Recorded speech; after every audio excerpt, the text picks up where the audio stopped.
The winter of 1867 arrived early on the Montana plains, and with it came a cold that could freeze blood in your veins. Sarah Mitchell pressed her torn shawl against her chest as she stumbled through the snow, her feet wrapped in cloth that had long since stopped protecting her from the brutal elements.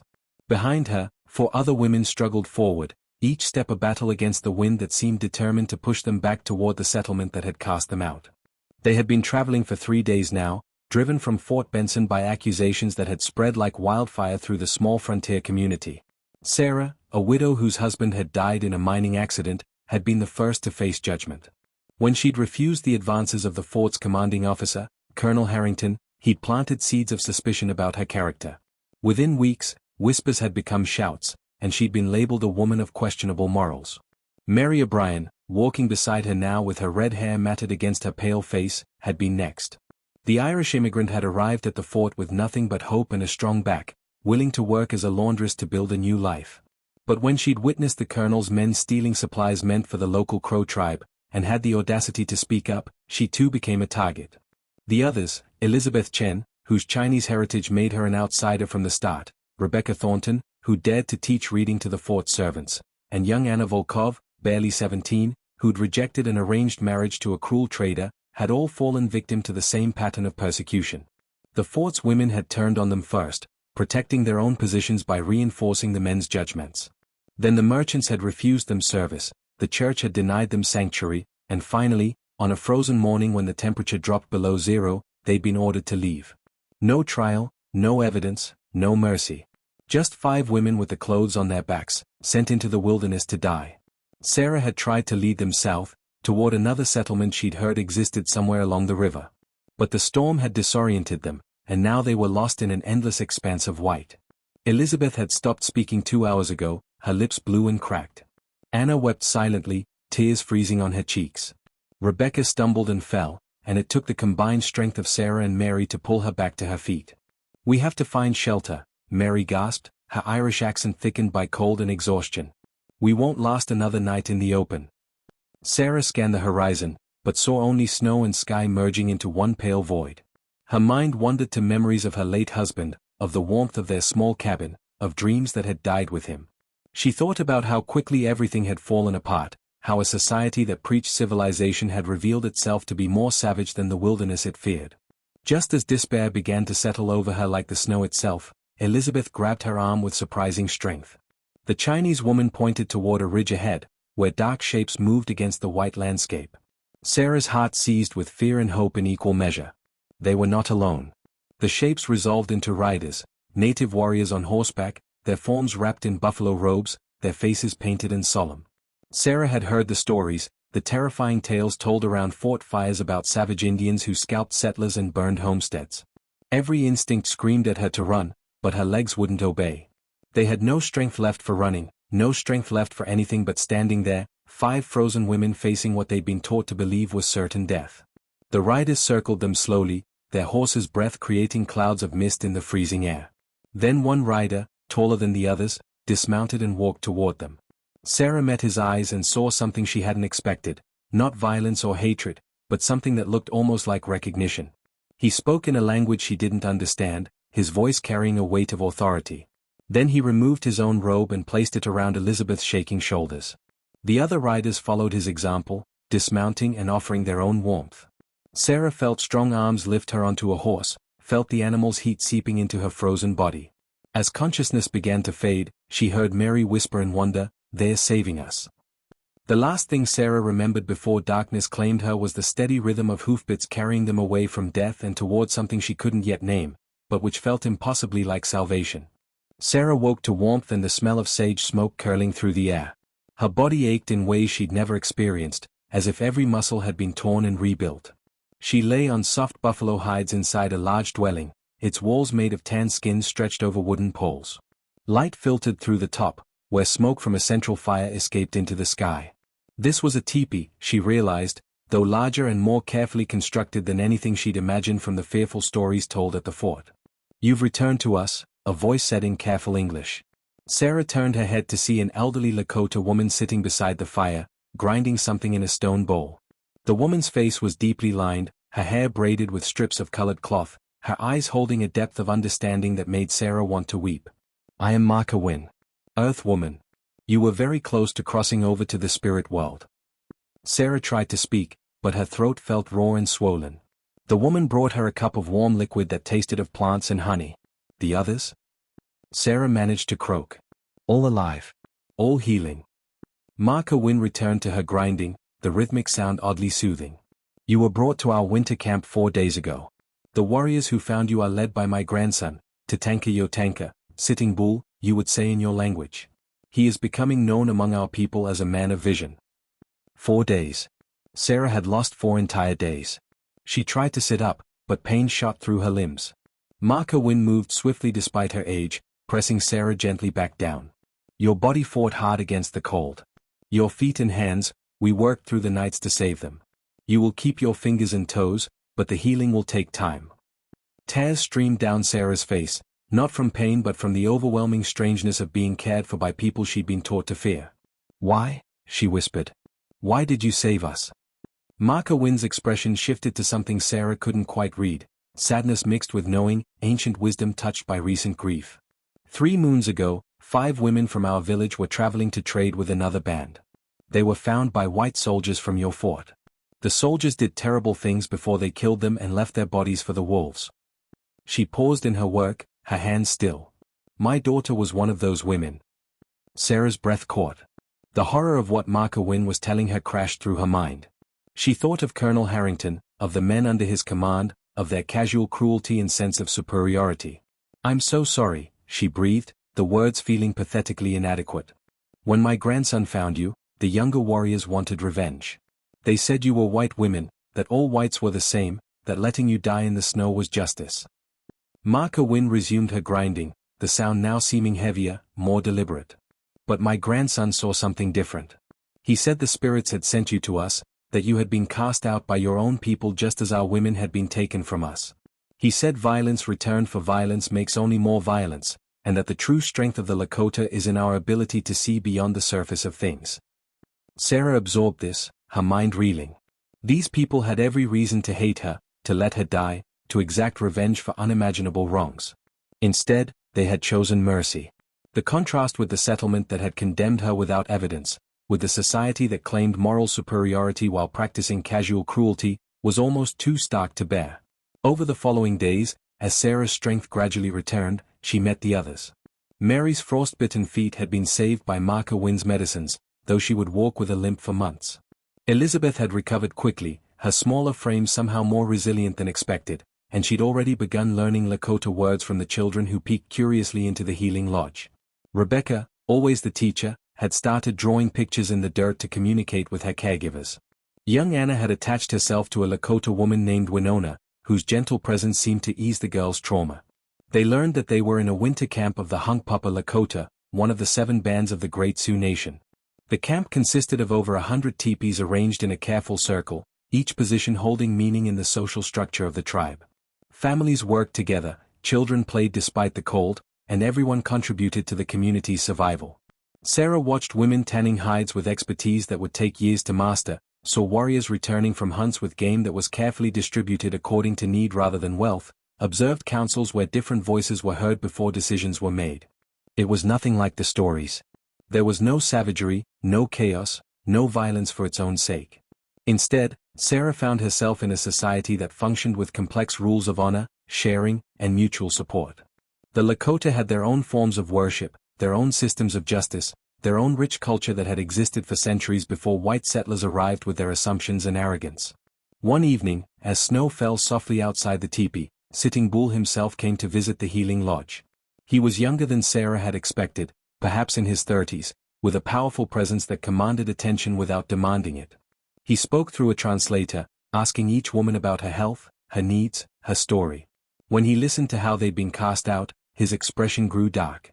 Your people fear what they do not understand, he said finally. They call us savages, but who is savage? The one who protects those in need, or the one who casts them into death? He stood to leave, then paused at the teepee entrance. You are safe here for as long as you need.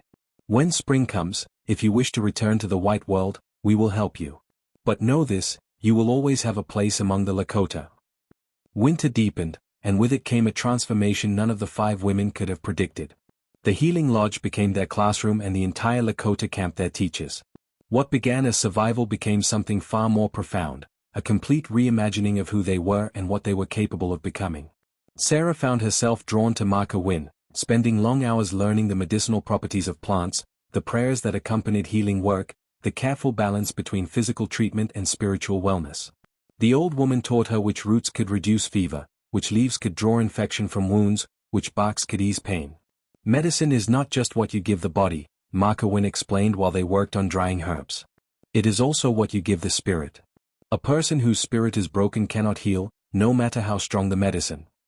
This philosophy resonated deeply with Sarah, who had felt her own spirit breaking under the weight of her husband's death and the settlement's cruelty. As she learned to prepare poultices and tinctures, she also learned to see illness differently, not as punishment or random misfortune, but as an imbalance that required patience and holistic care to restore. She watched Marka Wynn treat a child's cough with gentleness and ceremony, singing songs that seemed to ease the boy's distress as much as the herbal steam he inhaled.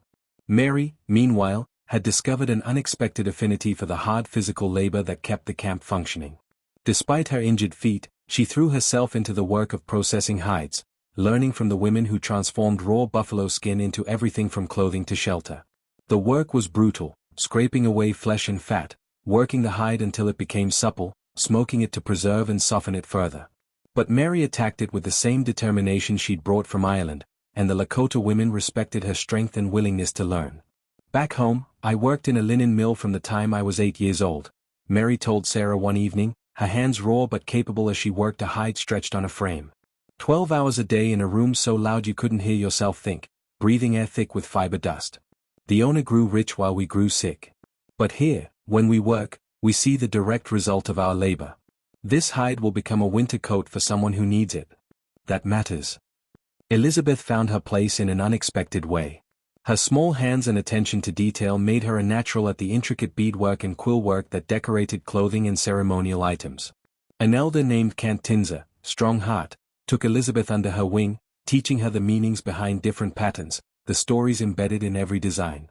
Elizabeth learned that what white settlers dismissed as mere decoration was actually a sophisticated form of communication, a way of recording history, expressing identity, and honoring the sacred. Each color has meaning, Kant Tinzer explained, her gnarled fingers sorting porcupine quills dyed in brilliant hues. Red for the earth, blue for the sky, yellow for the sun, white for purity. The patterns tell stories. This one shows the journey of a warrior, this one represents the unity of a family, this one honors the buffalo who gives us life. Elizabeth's Chinese heritage, which had been a source of shame and exclusion in the white world, became a point of connection in the Lakota camp. The tribe had their own understanding of different peoples, their own trade networks that stretched across vast distances, their own appreciation for craftsmanship regardless of its origin. When Elizabeth tentatively shared stories of her grandmother's silk embroidery in China, the Lakota women listened with genuine interest, seeing parallels in their own textile traditions. Rebecca's gift for teaching found new expression among the Lakota children. Though language remained a barrier, she discovered that children everywhere learn through play, story, and example. She helped tend the little ones while their parents worked, invented games that required no words, and gradually began picking up the Lakota language faster than any of the others. The children became her teachers as much as her students, patiently correcting her pronunciation and giggling at her mistakes. Through the children, Rebecca learned about the Lakota approach to education, not the rigid, punitive system she'd known in white schools, but something more fluid and respectful. Children were taught through observation and participation, through stories that encoded important lessons, through gentle guidance rather than harsh discipline. Elders shared knowledge freely, and asking questions was encouraged rather than punished. It was a revelation that challenged everything Rebecca had been taught about proper schooling. Young Anna, traumatized by her experiences and terrified of the arranged marriage she'd fled, found healing through Winona's patient care. Winona was a widow herself, having lost her husband to disease several years earlier. She understood grief and fear, and she gave Anna the space to heal at her own pace. Through long winter evenings, Winona taught Anna the art of creating beautiful things from humble materials: willow baskets, bone needles, leather pouches decorated with shells traded from distant tribes. "In your world, someone tried to force you into a shape you did not fit," Winona said one night as they worked by firelight. "Here, we believe each person has their own path, their own gifts to discover. Some women become warriors. Some become healers. Some become keepers of stories. You will find your path when you are ready. As the weeks turned into months, the 5 women began to truly see the complexity of Lakota society. They learned about the warrior societies that protected the camp, the women's councils that held real political power, the intricate kinship systems that ensured no one went without support. They participated in ceremonies that honored the sacred, watched councils where decisions were made through consensus rather than authority, and witnessed a justice system that focused on restoration rather than punishment. Sarah attended her first council meeting when a dispute arose between 2 families over hunting territory. Instead of a judge handing down edicts, the entire community gathered to hear both sides, to ask questions, to suggest solutions. The process took hours, but when it concluded, both families felt heard and the solution preserved relationships rather than destroying them. Sarah thought of the swift, brutal judgments that had condemned her and the others at Fort Benson, and felt a deep shame for the society she'd come from. The women also witnessed the spiritual depth of Lakota life. They were invited to observe ceremonies, not as outsiders intruding on sacred space, but as guests being honored with trust. They saw how every aspect of life was infused with acknowledgement of the sacred, from the prayers offered before a meal to the rituals that marked important transitions. The Lakota didn't separate the spiritual from the mundane. Everything was interconnected, everything mattered, everything deserved respect. Spring arrived slowly on the plains, the snow retreating in grudging inches as the sun gained strength. With the changing season came a change in the camp's energy. Warriors prepared for the summer buffalo hunts. Families began planning moves to better grazing grounds. And the 5 women faced a decision that had been hovering unspoken since the day they'd arrived. What would they do now? Sitting Bull called them to his teepee one mild afternoon when the first green shoots were beginning to push through the earth. The women sat in a circle around the central fire, with translators present and several elders in attendance. Sarah felt nervous, uncertain about what this meeting would bring. "You have healed well," Sitting Bull began, his voice measured and thoughtful. "You have learned our ways, contributed to our community, and been welcomed into our circle. But you are not Lakota by birth, and the path forward is not simple." He paused, gazing into the fire. "I have had visions about you 5 women. The spirits speak of a great change coming, a time when 2 worlds will collide with terrible violence. They show me that you have a role to play in what is to come." Sarah exchanged glances with the others. They had all heard the talk among the warriors, the growing tensions between the tribes and the expanding white settlements. More soldiers were arriving in the territory. Treaties were being broken almost as soon as they were signed. The land was being carved up, claimed, fenced off. Everyone could feel the pressure building. "We have a choice to offer you," Sitting Bull continued. "You can return to the white world if you wish. We will provide you with horses, supplies, and guides to take you to a settlement where you might rebuild your lives. Or you can choose to stay, to truly become part of our people. But if you stay, you must understand what that means." Marka Wynn leaned forward, her weathered face serious. "To become Lakota is not just to live among us. It is to take on our struggles, our dangers, our uncertain future." The white soldiers grow bolder each season. They attack camps, kill women and children, destroy food stores. "If you stay, you will face these dangers with us. You will be hunted as we are hunted. But you will also be protected as we are protected," added Cantinza. "You will be sisters to us, daughters to us. Your children will be our children. Your victories will be our victories. This is not a small commitment." The 5 women sat in silence, each wrestling with their thoughts.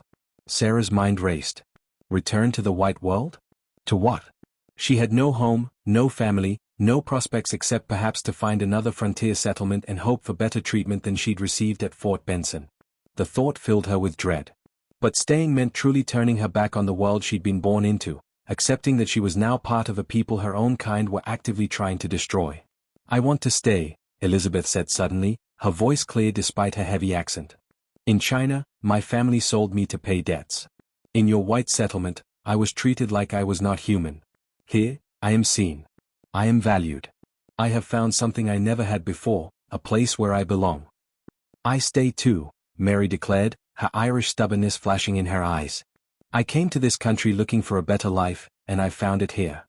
I won't go back to a world where a woman's worth is measured by her ability to be silent and obedient." Anna nodded, tears streaming down her face. "I have nowhere else to go. But more than that, I don't want to leave. Winona has shown me what it means to be strong and gentle at the same time. I want to learn more. I want to become the person I'm meant to be." Rebecca spoke thoughtfully, her teacher's mind working through the implications. I've spent my life trying to open minds, trying to show people that knowledge belongs to everyone. The Lakota already understand this. They already practice what I could only dream of teaching. I want to be part of that.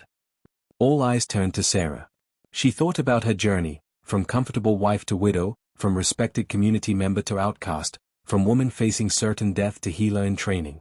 She thought about Marka Wynn's patient teaching, about the medicine work that gave her purpose, about the community that had embraced her despite having every reason not to. I choose to stay, Sarah said quietly. Not because I have nowhere else to go, but because I have finally found somewhere to grow toward. The woman I was died in that blizzard. The woman I'm becoming belongs here. Sitting Bull nodded slowly, satisfaction showing in his eyes. Then we will hold a ceremony. You will be adopted formally into our tribe. You will take Lakota names. You will become our sisters in truth, not just in courtesy. The adoption ceremony took place 3 days later during the full moon. The entire camp gathered, forming a great circle around the central fire. The 5 women were dressed in new clothing made by the women of the tribe, beautiful buckskin dresses decorated with intricate beadwork, their hair braided in the Lakota style, their faces painted with symbols of rebirth and transformation. One by one, they were called forward. Elders spoke over them, offering prayers and bestowing names that reflected who they had become. Elizabeth became Wihaka Wynn, Star Woman, for the way she brightened any space with her delicate craft. Mary was named Wakanka Wynn, Shield Woman, for her strength and protective instincts. Rebecca received the name Wiaka Wynn, Feather Woman, representing her ability to carry knowledge lightly. Anna became Tanyetu Wynn, Morning Woman, symbolizing new beginnings and fresh hope. When Sarah stepped forward, Marka Wynn rose to speak. This woman came to us nearly dead but fought for life. She has learned our medicine ways with humility and dedication. She has shown that healing is her path. The old woman placed her hands on Sarah's shoulders. I name her Pajuta Wynn, Medicine Woman, and I claim her as my daughter in place of the daughter I lost. Sarah's tears flowed freely as she embraced Marka Wynn. In that moment, surrounded by chanting voices and drum beats that seemed to sync with her own heartbeat, she felt something fundamental shift inside her. She was no longer Sarah Mitchell, widow and outcast. She was Pajuta Wynn, healer and daughter, sister and tribe member. She had been cast out by one people and reborn among another. The transformation was complete, but the true test of what it meant was only beginning. 2 years passed like the turning of seasons, each bringing its own rhythm of life on the plains. The 5 women, now known by their Lakota names, became integral parts of their adopted tribe. Pajuta Wynn's medicine skills grew under Marka Wynn's teaching until she could treat everything from wounds to spiritual ailments. Wakanka Wynn's strength made her a valuable asset during camp moves and hide processing, her fierce loyalty earning her respect. Wihaka Wynn's beadwork became sought after by families wanting to honor loved ones with beautiful ceremonial clothing. Wiaka Wynn taught the children, bridging languages and worlds. Tanyetu Wynn blossomed from a frightened girl into a confident young woman who began courting the attention of several young warriors. But the peace of those years was fragile, built on land that was rapidly shrinking under the pressure of white expansion. Rumors reached the camp regularly, treaties violated, tribes forced onto reservations, buffalo herds deliberately slaughtered to starve the Plains nations into submission. The pressure built like storm clouds on the horizon. Then came the summer of 1869, when everything changed. A delegation of army officers arrived at the camp under a white flag, seeking to negotiate. Sitting Bull, now recognized widely as a leader among his people, agreed to meet with them. But he insisted on bringing witnesses, including the 5 women who'd once been cast out by white society. Colonel Marcus Reeves led the delegation, accompanied by a young lieutenant and a translator. When they saw the 5 white women dressed as Lakota, sitting among the warriors and elders, their shock was visible. Colonel Reeves, a career soldier from Pennsylvania, struggled to maintain his composure. "We've come to discuss the new treaty," Reeves began, his eyes constantly drifting to the women. "The government is offering protection and provisions if your people agree to relocate to the designated reservation." "We have heard these promises before," Sitting Bull replied through the translator. "Each time, the boundaries shrink, the provisions never arrive, and our people starve. Why should this be different?" Reeves shifted uncomfortably. "The alternative is worse. More settlers are coming. The railroad is expanding. The government cannot hold back progress indefinitely." Pajuta Wynn listened to the familiar colonial language: progress, civilization, inevitable advancement. It was the same language that had justified casting her out, the same logic that declared some lives worth more than others. She felt Mary, Wakanka Win, tense beside her. "I have a question, Colonel," Pajuta Win said suddenly in English, her voice clear and steady. The entire gathering went silent. "Do you know how we came to be here?" Reeves blinked in confusion. "I was told you were captives, taken by these savages." "No," Pajuta Win stood, her medicine dress rustling. "We were cast out by your world. Left to die in a blizzard for crimes we didn't commit, judged by people who called themselves civilized. These savages you speak of saved our lives when your civilization condemned us to death." The young lieutenant's face flushed with embarrassment. Reeves tried to maintain his authoritative demeanor but couldn't quite meet her eyes.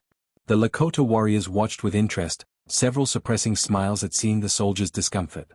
"I don't know what happened to you ladies," Reeves said stiffly, "but individual injustices don't change the larger situation. The government's position is clear." "The government's position has always been clear," Wakanka Win interrupted, her Irish accent still present even when speaking English. "Take what doesn't belong to you, destroy what you don't understand, and call it destiny. I've seen this story before, Colonel. In Ireland, we called it colonization. Here, you call it manifest destiny. The name changes, but the violence stays the same." Sitting Bull watched this exchange with calm satisfaction. He'd known that having the women present would disrupt the colonel's assumptions, would force the soldiers to confront uncomfortable truths. The delegation had come expecting to negotiate with primitive people who didn't understand the white world. Instead, they faced people who understood it all too well and had rejected it. The negotiation continued for hours, neither side willing to yield. But something had shifted. Word of the 5 white women living as Lakota spread rapidly. Newspapers picked up the story, sensationalizing it with headlines about white squaws and captive women brainwashed by savages. But the women themselves began writing letters to newspapers in the East, telling their true story, describing the justice and humanity they'd found among the Lakota, contrasting it with the cruelty of their own people. Pajuta Win's letter to the New York Tribune was particularly powerful. She described her medical training, comparing Lakota healing practices favorably to frontier medicine. She detailed the democratic councils, the care for elders and children, the complex spiritual life, the sophisticated environmental knowledge. She ended with a challenge: "You call these people savages, but in 2 years among them, I have witnessed more genuine Christianity, more actual living out of biblical principles of charity, justice, and community, than in all my years in white society." The letters caused controversy, outrage, and in some circles, reflection. Some readers dismissed the women as traitors or madwomen. Others began questioning the narratives they'd been fed about native peoples. The 5 women became symbols, used by both sides in the accelerating conflict over the West's future. But symbols aren't immune to violence. In the spring of 1870, a renegade group of soldiers attacked the winter camp without warning, seeking to rescue the white women. The attack came at dawn, soldiers firing into teepees before anyone could respond. Warriors scrambled to defend their families while women and children fled into the trees. Pajuta Win was in the healing lodge when the attack began. She heard the shots, the screams, and her healer's instincts took over. She ran toward the chaos, not away from it, gathering her medicine bag as she went. She found Marka Win lying near her teepee, blood spreading across her chest from a gunshot wound. Pajuta Win dropped to her knees, working frantically to stop the bleeding while bullets zipped overhead. Wakanka Win found herself face to face with a young soldier who'd burst into the teepee she shared with several other women. He raised his rifle, then hesitated when he saw her white face. In that moment of hesitation, Wakanka Win grabbed a lodge pole and struck him hard across the temple, sending him sprawling. She grabbed his rifle and ran outside, using it to cover the children evacuating toward the river. The battle was brief but brutal. The Lakota warriors, though surprised, fought with desperate skill to protect their families. The soldiers, realizing they were outnumbered and that the helpless women they'd expected to rescue were instead fighting against them, retreated in confusion. They left behind 6 dead, including their commanding officer. But the cost to the camp was heavy. 12 Lakota had been killed, including 3 children. Marka Win survived her wound, barely, thanks to Pajuta Win's medical skill and hours of desperate work. But the attack shattered any illusion of safety. In the aftermath, as Pajuta Win sat by Marka Win's bedside, her adopted mother spoke weakly. "This is what I warned you about. This is the cost of being Lakota. Do you regret your choice?" Pajuta Win took the old woman's hand gently. "No. If anything, This proves why the choice mattered. Those soldiers came expecting to save us from savages. Instead, they found us protecting our family from savagery. They still don't understand, but we've shown them the truth. That has to matter. News of the attack and the women's role in defending the camp spread even faster than the earlier stories.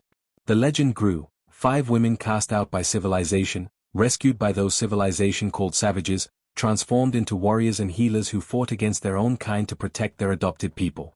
Artists created dramatic illustrations. Poets wrote verses.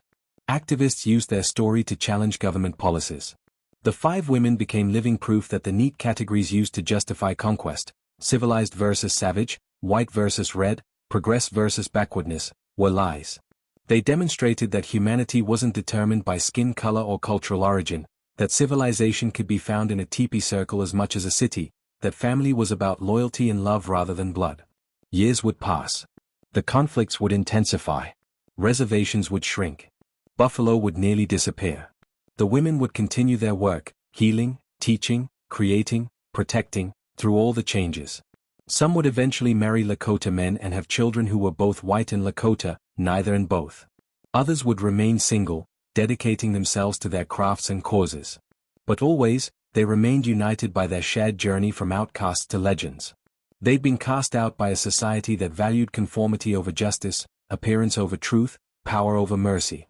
They'd been rescued by people who valued none of these things, who instead honored courage, community, and connection to something larger than individual ambition. Their story would be told and retold, adapted and embellished, used and misused. But at its core remained a simple truth, that 5 desperate women had walked into a blizzard expecting death and had instead found life. They'd crossed a divide that was supposed to be uncrossable and had discovered that the savage world they'd feared was actually more humane than the civilized one they'd known. They'd been cast out as failures and rejects. They'd returned as legends, not through conquest or wealth or fame, but through the simple revolutionary act of choosing love over hate, community over isolation, justice over revenge. And in doing so, they proved that transformation was always possible, that redemption could come from unexpected places, and that the most powerful form of resistance was simply refusing to accept the lies told by those in power about who deserved dignity and who didn't.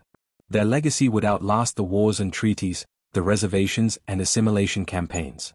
It would endure in the descendants who carried both worlds in their blood, in the stories told around fires, in the quiet moments when someone chose mercy over judgment. 5 women, cast out and rescued, transformed and legendary, proof that sometimes the outcasts see most clearly, that those on the margins understand the center better than those who've never left it, and that real civilization is measured not by technology or territory, but by how a people treats those who have nothing left but their humanity.